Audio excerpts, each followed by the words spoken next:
welcome to Film Freaks TV. I'm your host, Jonathan Moody, and I'm here with...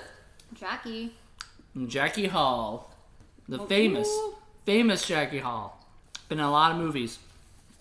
But me and her have been friends for a long time, and I decided, since this is the second episode of the second season, we were going to do something. I was going to have her as my guest, and apparently also a lot of pups.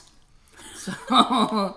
This is the craziest, because they're not normally this happy to be on camera right now. So, but anyway. So we're here to talk about the movie Clerks. Oh yeah, Clerks. She says, "Oh yeah," because she watched it. She watched it for the first time last night. Well, you also have to remember I don't really watch movies that much anymore, and so you've had me watching all these movies here lately. Whatever. You also have me watching a bunch of stuff too, so whatever. I don't want to hear it, but I'm also helping you do that too. Yeah. Making you do that. But anyway, so Clerks is a 1994, or is it 93? It was 93 it was shot, and was not released in 94. Movie written and directed by Kevin Smith, who, if you recall correctly, in I think the third episode of, so it wasn't that long ago that we did Film Freaks, we did Chasing Amy. Chasing Amy is one of my favorite films, or originally was. Also, Clerks is also one of my favorite films, too. So I decided that was the movie I was going to have her watch, because she's not really into a lot of the other movies that I'm into, especially like the horror or some of the darker films. She left some of the Sour Patch Kids. I left like 12 of the Sour Patch Kids. And now all the dogs want them. Please don't give them Sour Patch Kids. I know. Well, it's better than other stuff that they've been eating. You know. But we're not going to talk about that, because we're talking about Clerks. Hold on 1 second. I don't want to choke. Clerks, as I said, was a 1993 movie made then $27,000. Made for the cheapest way possible. I was explaining some stuff to Jackie. If you can see her right now with the sea of animals. They're looking at me, right? All of them. Hi, I'm still here. I think we're going to get rid of these Sour Patch Kids over here. What was it? So, 1993, 94. Shot very low budget. Basically, he auditioned people. He got the best people he could get, and then he spent $27,000 mainly on what was it? Mainly on like film stock, really. Like, it was, this is like probably going to be one of the cheapest movies we're going to talk about on Film Freaks, because it was all that stuff was filmed on. It was actually shot on film. Nowadays, he would have probably done it digitally, but he didn't have that back then. And video looked really bad back then. I'm glad he didn't try to make it on video. But basically shot this film with his friends and with a few actors that he knew. And he actually got them into this movie. And it became, because if you actually watch the movie again and again, you'll notice things like there are characters who are constantly in the movie that show up, like Vincent Pereira, who is one of his close friends, plays like 2 or 3 people. Walt Flanagan plays like 4 people. What? The same dude plays like 4 different characters. Yeah. Okay, so you remember the... Was I even watching the movie? I don't know. But you might not even noticed it, because they did it so well. Most of the time what they would do is they hide the actual people sometimes, where you couldn't see like their face, but they would have things, so like... what is this? Walt Flanagan played 4 people. He played the guy who, who was the shell-shocked guy that was, destroying all the eggs. But then he was also the guy who was offended at the thing when the guy says, if you think that's offensive, check this out. So it was he had 2 of those characters, plus he played like 2 other, you know what I mean? Like he continued to play different characters, but it was completely like they called him like the Lon Chaney of their films, because Lon Chaney was known for doing more than one role, in a movie or whatever. Nowadays it would be like Tyler Perry or Yeah, but that's full of like prosthetics and stuff. yeah, like they didn't even do Madea that. is. They only put like wigs on him back then, and still you never would have noticed. That's crazy. Yeah, I thought they did a really good job with that. Well, obviously they did, because I had no idea. Yeah, and I never pointed out to that. I think I did point out a few things to you. I did point out the gum in the locks, which was used, as I was explaining to you before, was used to close the blinds so that they couldn't see out. When they were shooting. Yeah. So they could shoot at night, and they could get away with that. So there's this big whole thing on who put the gum on the locks, right? Yeah. And they just say like a bunch of savages in the sound. It didn't really matter who put the gum in the locks. Though I'm not sure if Jay and Silent Bob Reboot, if they actually,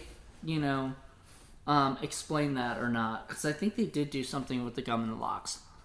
Maybe they just showed it again or something, but anyway, the point is, Clerks is a gem of a movie. I'm not gonna eat any more of these because they're making me like feel sour while I'm talking. Really? Yeah. I'm a little pansy when it comes to food. Like if it's sour, I'm sour. If it's hot, I won't eat it. These just taste sweet to me. They don't even taste sour. You don't get to go up there. No. No, Ghosty. So, let's continue this. This is the craziest episode I think I've had on this yet. Usually we have Paul, and I did not address that in the beginning. I'm sorry. Paul is back in Virginia. We're here doing this. Paul's going to be doing one next month, so in Virginia, and I'm here doing this. And he's going to be doing Criterion Watch this month, so look out for that. What are you doing? You look like you're walking like an Egyptian. All right. I'm just trying to get my head around Lulu. I know. Come here, Lulu. Just lay down. Okay. Yeah. Good boy. Good boy. You can sit. That's fine. Okay. So, let's see. The characters of the film were pretty fun. I enjoyed Dante, which is the main guy.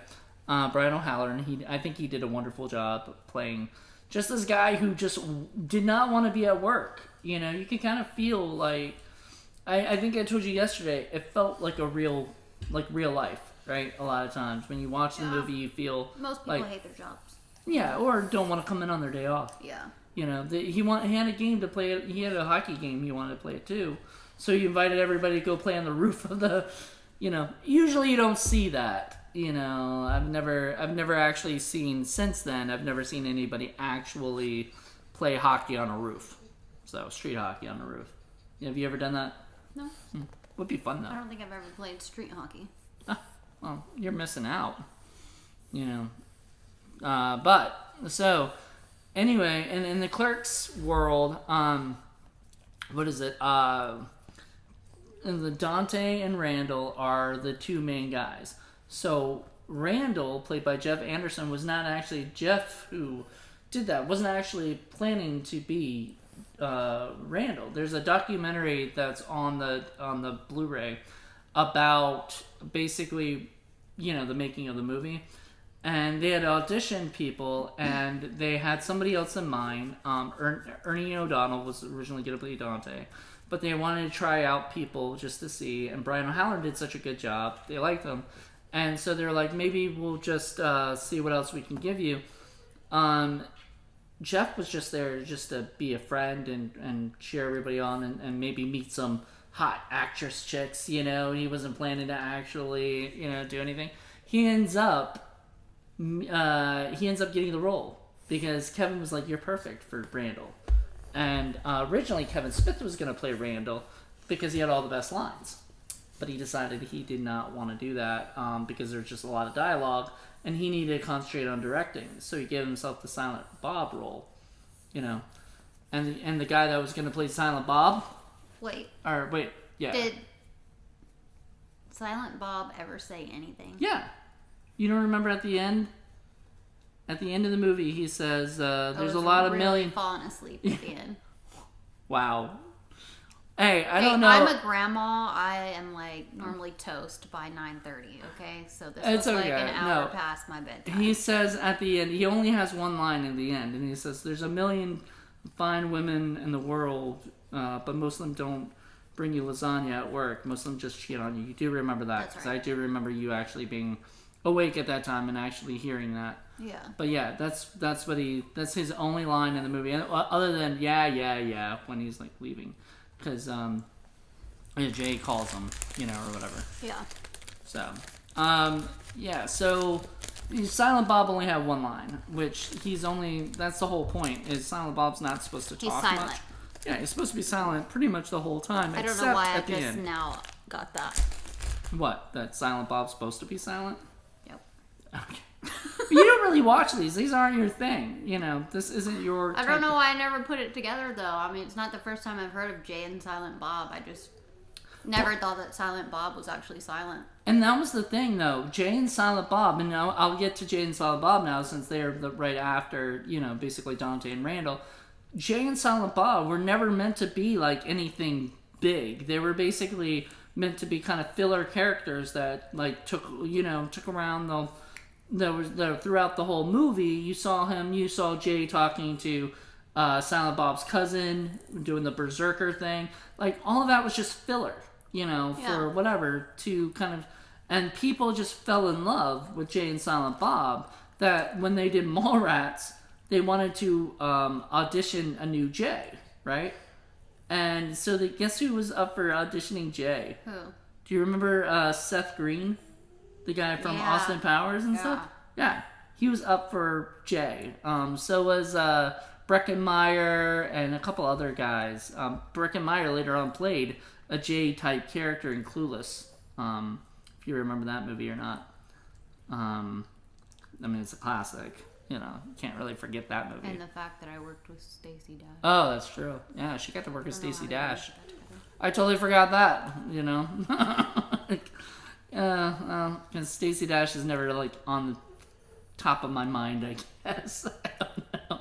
Mine neither, but whatever. Yeah, but you worked with her, so you have more of a reason. So anyway, that was the thing. Like, these characters became so like, big on that. And the characters of Jay and Silent Bob kind of changed, because in the first movie they were drug dealers, right? Yeah. And the second movie, they were Mallrats, right? In Mallrats, they played just people hanging out at instead of hanging out at a convenience store, they're hanging out at a mall, And then Chasing Amy, they came back to kind of being drug dealers and stuff, because, it was a more edgy movie. Wait, all of these movies are tied in with each other? Yes, that's another thing. So, there's a very big transmedia thing, which this was before transmedia existed, this term, transmedia. But basically, there's a whole universe. It's called the View Skew-niverse, right? Because View Skew was the company that they did. So, basically what they did was, Jay and Silent Bob are connected to all these movies, right? But so are some of the people's names are mentioned, right? Yeah. So in what is it? They mention Julie Dwyer, a character named Julie Dwyer. Remember when they went to the funeral? Yeah. That was Julie Dwyer's funeral, she died mid-backstroke, is what they said. In Mallrats, that was a big key thing, because Julie Dwyer's death made them need another contestant for one of his shows or whatever. So they got they needed, what's her name, this girl in Mallrats to play the character, right? They play the contestant instead, and that kind of made the main character upset. Anyway, the point is, like, that was relevant.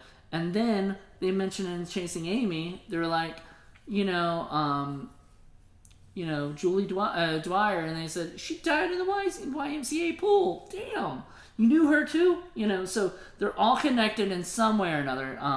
Dogma, there's a little bit of connections with through little things, but not other than Jay and Silent Bob. There isn't much mention of other characters that popped up in other names and stuff. I chalk it up to that maybe Kevin Smith wrote Dogma before he actually wrote the whole rest of the movies, so he kind of just threw Jay and Silent Bob in later, or unless Jay and Silent Bob was always the characters that were in whatever. So yeah, Dogma, and then of course you go to Jay and Silent Bob Strike Back, and they really try to tie all those movies in. So if you watch Jay and Silent Bob Strike Back after you watch all 4 of those movies, you'll see lots of like little things. These a lot of characters, especially through Chasing Amy. Yeah. But Clerks, those 2 characters, the 2 Clerks, are in that. They're in. And they're in what is it? They're in Jay and Silent Bob Strike Back, and they have their own spin-off cartoon, Clerks animated cartoon, which only lasted 2 episodes on ABC before it was canceled, but they released all 6 episodes that they shot on DVD. So you can actually get the DVD with commentary and other stuff, which is the thing I'm missing. I miss these days with Kevin Smith. Kevin used to do these commentary tracks all the time, and I really, really badly miss them. So they were really good. They were very informative. I know you really love the commentary. Yeah, so I love listening to commentary, especially when it's in a learning experience, or when there's 2 kind of commentaries I like, and Kevin does both. He'll do a technical commentary track where you learn about the making of the movie. And then he'll do a fun cast and crew commentary where they're just joking around, having fun. So he likes, he'll do both. And I like both of those. So go put the Sour Patch Kids up. Okay, you talk to the camera about what you remember of Clerks real quick. I remember 37 dicks. So let's talk about that. Let's talk about Veronica.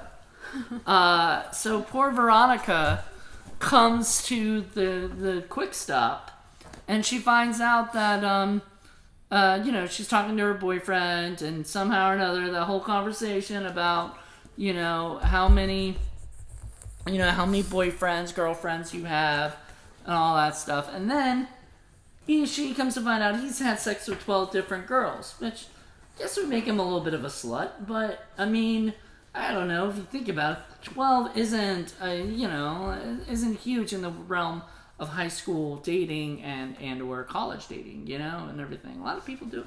Hey, high school? Maybe. The fuck? Hey, people are starting out in middle school nowadays. 5 kids, they're never going. They're never having sex? They're never going to any kind of school. They're just gonna be locked up here. Homeschooled? Yep. You would homeschool your kids? That would drive me nuts. Yep. I would not want to do that. It's better than them out fornicating. But anyway, so yeah, but it's not nearly as bad as when we find out that she has sucked 37 dicks, but not in a row, I don't think. No, 37 including his. Including his. And I love that. You laughed your ass off when she said, if you want to kiss you, I got to taste 36 other guys. And then what made you also laugh is the line in it where he's like, don't suck any dick on the way to the parking lot. And then that guy took off walking. No, that was your exact laugh. When you saw that, you're like, you weren't expecting that, were you? What, the guy to take off walking? Well, you weren't expecting him to say that line, and then that guy to start, It was mainly, the line wasn't really what got me. It was the guy that was standing there that then took off walking after her. Yeah. I thought that was hilarious. Try not to suck any dicks. Yeah, suck any dicks on the way to the parking lot. Yeah, on the way to the parking lot, and that guy was like, oh, okay. What? He's just walking. And that's the funny thing. I've seen a lot of Kevin Smith's interviews and his Q&As that he does. He does a lot of Q&As. And one of the things, if he just says his lines, people laugh, right? 37 dicks in a row, because everybody knows that line, and everybody still thinks it's funny. And that's the one thing I like about Clerks is it's still a very timely movie. We did a review of Chasing Amy, and to us it didn't hold up as much because we live in a different society now, I feel. And this movie, they couldn't make Chasing Amy now. Chasing Amy is just a very, at its time, certain movie. Clerks, you could still make Clerks, because everybody still deals with those issues. Everybody still deals with the fact that, you look at Dante not wanting to be at work, or Randall wanting, Randall's the guy everybody wants to be because he's the guy that's freaking telling customers to fuck off, and he just doesn't care, gives no craps about anything. It's also pretty normal to have sex with a dead person in a dark bathroom. Well, I mean, no, maybe not. Maybe that part, not. Maybe that's... But it could happen. Like, it wasn't something that's out of the realm of non-possibility. That is something of non-possibility happening. You don't think... No, so you have to put yourself in that position. So, it's pitch dark. She walks into a bathroom where a guy has died with a huge boner. First off, he's probably going to be laying on the floor. Right. Well, maybe he's still awake. He was jerking off on the toilet. He might still be on the toilet. No, he died. He was dead before, because remember when the coroner person was like sending him off, her boyfriend was asking, like, was he dead while she was he puts it. So she says, the woman says that my guess is he was he took the things into the bathroom, masturbated, and then his heart seized, and then he died, which he could have still been on the seat, is my guess. So, okay, so then back this up. So then you walk into a bathroom and go in the dark, and you just happen to open up a stall where there is a man with a boner. Right. And you start having sex. Because you think it's your boyfriend who's waiting for you. I don't know. No, that. I mean, no I don't... sense at all. No, it didn't make sense. Okay, I'll agree, because there is that one part where the Dante Hicks the whole time is not saying, hey, look, I wasn't there from the very beginning. Like, in the very second that she would have said something to him about that, he would be like, I was not there, what the fuck is going on? Yeah. Right? And he got like that afterwards, once he started, whatever, but like, when she starts saying, oh my god, have you ever violated a woman like that or something? He would have been like, whoa, I don't know what you're talking about. I literally just got here. Yeah. And then he would have got upset. He didn't. He waited for her to continue talking. And I guess it's a movie thing. So us, as the audience, can start to kind of like, oh shit, what is going on here? Somebody was in the bathroom, And as the very funny line that's kind of fucked up is where he was like, because there's a guy in the bathroom and he just raped Caitlyn. And then he looks over and goes, she said she did all the work. Yeah. And that was so fucked up. That was like, that was a fucked up line, but it was funny. I'm sorry. Well, the thing is that that whole scenario is funny for a movie, but it's so unrealistic. It just would not happen in real life. Okay, so let's just say that one for sure. The other thing that they have a lost scene in a what is it, in like a animated form, and it's the scene inside the funeral home. What happened, right? Right. Because you don't really hear, the casket fell over and the Right. body fell out. He was like, I put her back in. It doesn't matter if she breaks something, right? And that scene was a comic scene, because the way that they have it, I think even on the Blu-ray, where you can actually take the DVD, or you can take like whatever you see, the actual film, and you can actually like put in the lost scene in there, right? So you can watch it. You can watch the black and white stuff, then you watch the cartoon, then it goes back to them like running out of the thing, which I think is kind of cool. It's a neat little like added bonus for it.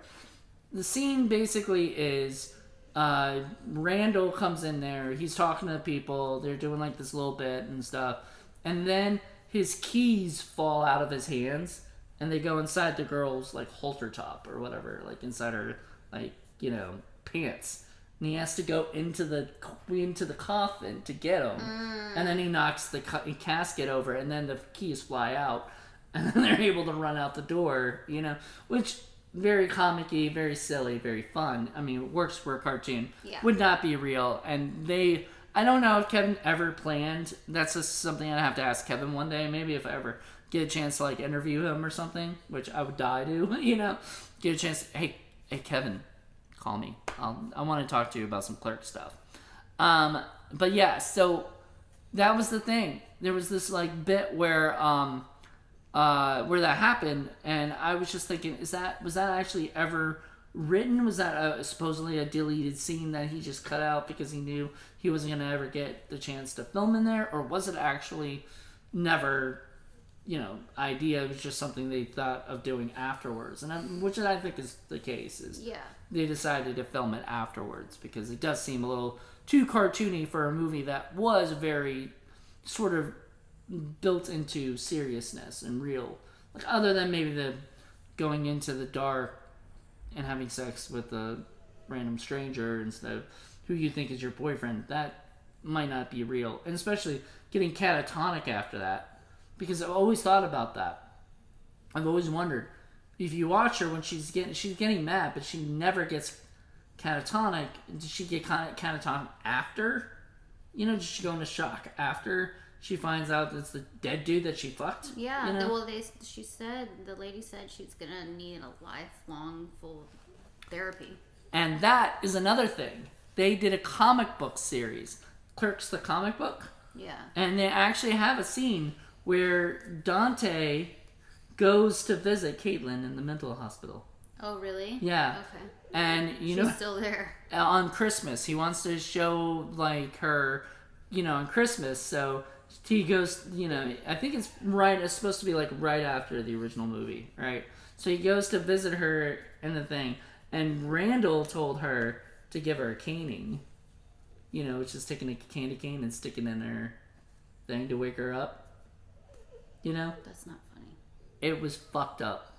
It was fucked up. It was a fucked up scene, but they I don't know. It was in the comic book. It's not funny. Oh. Sorry, just saying that was one of the things that they did, and I'm glad that they never shot that or anything.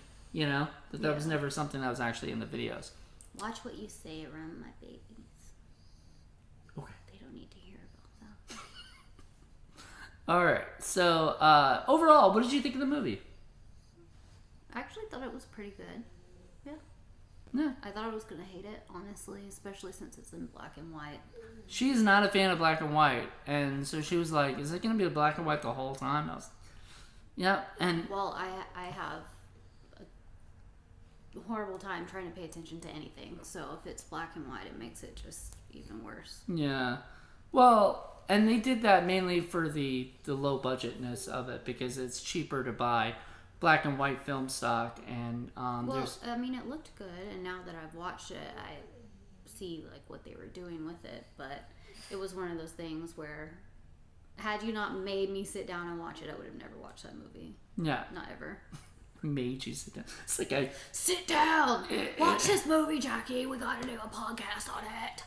It's like that scene in Clockwork Orange where your eyes are just like forced to be open and watch this movie. And then putting like little eye drops in your eyes just to make sure you don't, go incredibly crazy. But yeah. No, I didn't force her like that. I just asked her to come watch this and everything, and she was like, fine, I'll do it. And then I was passing out 20 minutes before the end, and he's like, it only has 20 minutes left. Well, no, you asked me right before you were about to pass out. You're like, how much longer? I said, I thought it only had 10 and it had 20 minutes left. Yeah, So if you only knew how much it takes out of me to sit and pay attention to a full movie. Well, interesting thing, too, is that wasn't the original ending to the film. The original ending of the film had 37 dicks? No. It had a guy come in and shoot Dante in the head. Huh? Yeah. So the end of the movie, remember when they say you're closed? Yeah. And you toss the thing? it didn't end there. So he goes around, and then I guess he's closing up the shop, and everything. And this guy walks in, and he goes, "I'm sorry, we're closed." And the guy walks in, pulls out a gun, shoots him in the head, then goes in the back, takes the money out of the register, and walks out. That's a little dark for... Well, see, what Kevin wanted to do was have an ending that you kind of would remember, right? Because you'd see that, and you'd be like, shit. Because he liked the movie Do the Right Thing by Spike Lee, and it had like a really crazy ending, to that, like, where nobody was expecting it, And he kind of modeled Clerks a little after that, because it was sort of a day in the life of these guys, which was Do the Right Thing, was a day in the life of these people who lived on the street, So he was trying to kind of homage that. However, thankfully, the person who's like basically helping put it out and everything, he looks over at him and says, "You need to cut that." And he was like, "I don't know how to end it though." And he was like, "Look, just cut it where it says you're closed. That's the perfect ending." Yeah. Right? And he was like, "Because look, you don't want people to watch a movie for an hour and a half and then get mad at you because they hate the ending." Yeah. Because the ending just seems so out of left field, and because you're killing off characters that everybody likes. Yeah. And that makes sense. That was the thing. Like, everybody liked Dante, everybody liked Randall, even though Randall was a jerk, Randall was the guy everybody wanted to be, and Dante was the guy that people could actually relate to, you know? Because he was, he was kind of the schlub who worked at a convenience store because he had to. Caitlin was sort of the character that, people could relate to too, because she was the girl who couldn't decide who she wanted necessarily. So she left the guy that she was going to be engaged to for him to go back to her ex-boyfriend. And Veronica was the girl the girls could relate to, because she was the girl who gave all of her love to this guy, and then he wouldn't let one little thing go. Well, the little thing was sucking 37 dicks, but he can let that go, and he let go his girlfriend fucking a dead guy.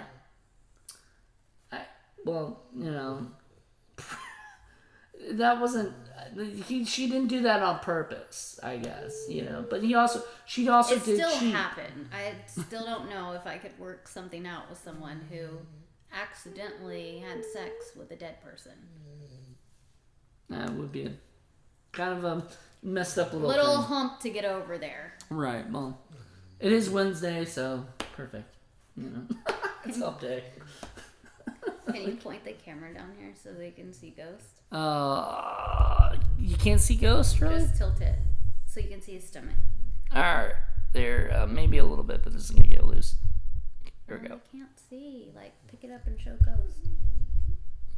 There's Ghost right there. How he's laying. He's like, oh, that's me. Alright, so, I guess, so you said overall you enjoyed it. Yeah. It's not something you'd probably watch again, though, right? She's seen movies. It. Yeah, I mean, it's very rare that I think that Jackey actually watches a movie more than once. I either watch them until the end of time, 500 million trillion conzillion times, like Liar Liar, never gets old. Mrs. Doubtfire, never gets old. We just watched Encino Man, and that never gets old. Never gets old.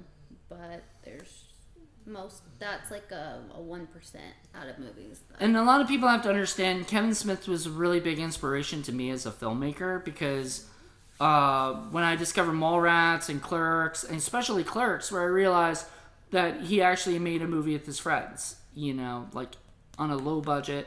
I didn't even know at that time that was even possible, And so for me to watch that movie was a big freaking inspiration to me. I always kind of say, like, Chasing Amy was my favorite movie because at that time, I guess I could relate to the character who had I could relate more to Banky's kind of character of, like, having all my friends, like, get into relationships with me feel like I was kind of being abandoned. So I like Chasing Amy for that. But, and also I don't know, it's my age at that time. However, now that I'm getting older, I'm starting to like realize like What's my age again? What's my age again? Mallrats was I think one of my favorite movies of all time too. So I've heard you talk about that movie a lot. So yeah. I think so also. Yeah, so I think eventually I'm gonna do Mallrats as a Film Freaks, probably next year. You can do this whole Kevin Smith thing, you know, and have the main 3 movies for sure, because I think those 3 movies are the movies that really resonated with me a lot, especially in the 90s when I was just trying to figure out who I was at that time. I'm still trying to figure out who I am, but you know, at least watching those movies, I could relate to different characters and different things. I always wanted to be Brody from Mallrats, but I always like related to Dante and Clerks because I worked at a video store, but I was definitely not Randall because I didn't want to get fired, you know, and everything. I knew my bosses would have fired me. Actually, I did get fired, but I got rehired and then fired again. I'm more like Jamie Kennedy in fucking Scream, I guess, because that's what happened to him like 3 times or whatever. Anyway, the point is, so I mean, and that was another thing. Clerks made me want to work at a video store a little bit more because, you know, and then of course Quentin Tarantino talking about his video store stuff made me want to, you know what I mean? So eventually I ended up working at a video store, and I still love them. There's still some around here in LA. So I go to one called Star Video. It's amazing. I'm not just plugging them or something, you know, but if you're in the Los Angeles area, you want to go to a great video store, check it out. It's really fun. But yeah, it reminds me of being there, and this movie reminds me of that time period, you know, the early 90s where, you know, it was fun to watch these movies. And I believe Clerks was on Laserdisc and stuff. So that's awesome that he was able to make like these movies and put them on Laserdisc and stuff, which I've never owned at all, but I will one day. Trust me. I don't know what the hell a Laserdisc is. She didn't know what Betamax was the other day. I think during our podcast, you were like, "What is Betamax?" And so Laserdisc was just like Betamax, except you know records, how big they are. Imagine that as a movie. And you put them on, and then you wait till it's done or whatever, then you flip it again, and then you watch the rest of it. I don't know why that was ever really a thing, but it's more cool to own them than it is to really watch them. Gotcha. And they actually looked pretty good, from what I've understood. Now, Blu-rays and 4K and stuff like that look amazing now, which I'm still waiting for Clerks, Mallrats, Chasing Amy, and all those movies, Kevin Smith movies, to be on 4K. So, Kevin, get on that, because we need that, you know. But I think these animals are ready to go to bed and stuff, and I gotta get a lot of stuff done. So, thank you guys for checking this out today. We really, really appreciate everything. We are huge fans of comedies in general, you know. And I'm a huge Kevin Smith fan. You knew of Jay and Silent Bob before this, so you weren't. I just didn't know that Silent Bob was silent. Apparently not, but you did know that, but now you do. You learn something new every day. Knowing is half the battle. Ooh. Yes, that's G.I. Joe for you. But thank you guys. Tune in next month. Once again, Paul will be doing next month, and you'll be doing it in Virginia. Next Friday, check out Criterion Watch with Paul. So we're switching each month, and last month I did, we did Waiting for Guffman on this one, and I did in a Lonely Place for Criterion Watch. So who knows? I have no idea what movie Paul's going to be picking for Criterion Watch, but, you know. Probably has something to do with a cow. Maybe a little bit. Twister. No, that's not a Criterion film though, but that would be great. Because that cow in Twister was perfect. Yeah. Maybe one day we'll do Twister with Paul. All right. You know, we'll watch Twister with Paul. I'm sure he'd love that. You know, he'll be like watching the cow going, "Oh my god, oh my god, oh my god." What?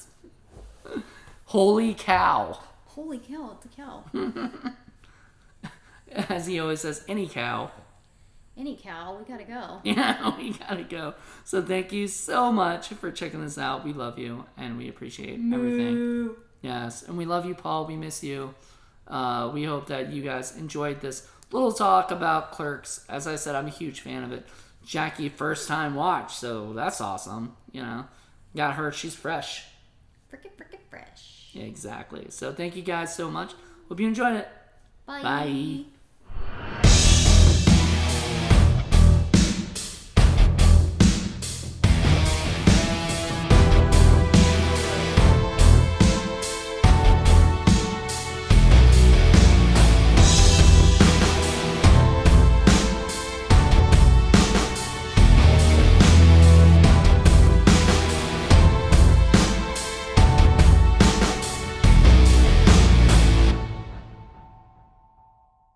When I was gone.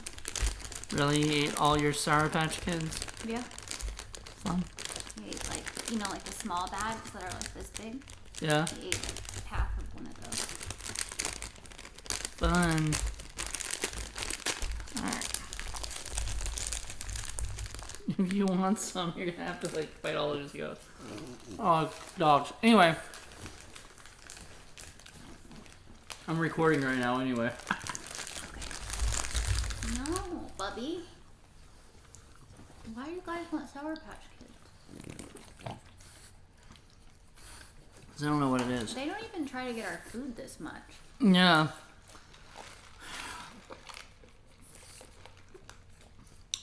Alright, ready?